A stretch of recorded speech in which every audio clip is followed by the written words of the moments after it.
ஜோதிட சொந்தங்களுக்கு வணக்கம்.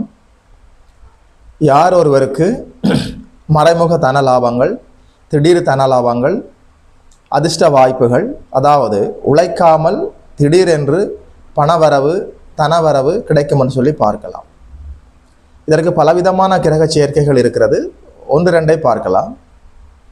உங்களுடைய பிறந்த ஜாதகத்தில் ராகுவுக்கு வீடு கொடுத்த கிரகம், ராகு எங்கே நிற்கிறார்னு சொல்லி பாருங்கள். ராகுவுக்கு வீடு கொடுத்த கிரகம், ராகு யாருடைய வீட்டில் அமர்ந்திருக்கிறாரோ அந்த ஸ்தானாதிபதி நல்ல வலுவாக நல்ல ஸ்தான பலத்தோடு ஆட்சி உச்ச நிலைகளில் அமர்ந்திருக்க, கோச்சாரத்தில் வளர்பிறை சந்திரன் ராகுவை கடந்து போகிற போது, ராகுவுக்கு மேல் வருகிற போது, ராகுவை கடந்து போகிற போது, வளர்பிறை சந்திரன் கோச்சாரத்தில் ராகுவை கடந்து போகிற போது திடீர் பண வரவு இருப்பதற்கான வாய்ப்புகள் 90% இருக்கிறது.